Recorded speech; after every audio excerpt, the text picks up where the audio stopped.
Aí galera, tudo bom? Passando aqui pra dar um aviso pra vocês aí, meus lindos, olha. Minhas lindas. Tô avisando aqui, peraí. Coçando aqui, ó. Ali. Passando aqui pra dar um aviso que eu acho que não vai sair nem hoje nem amanhã.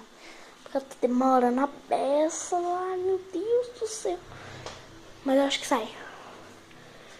Daqui uns 3 dias eu acho que sai. 3 dias.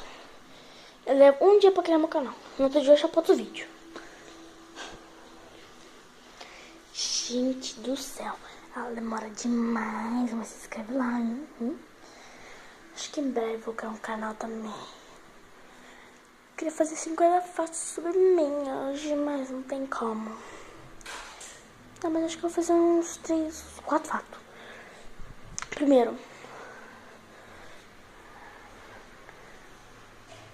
amo os BTS.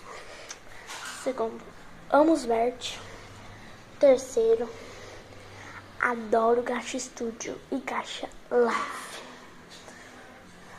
E quarto, adoro ouvir música e dançar passinhos malaca. Esse foi os 4 fatos. Gente, foi 5 mesmo, tá? Porque foi usando o Gacha Live. Aí então, tá?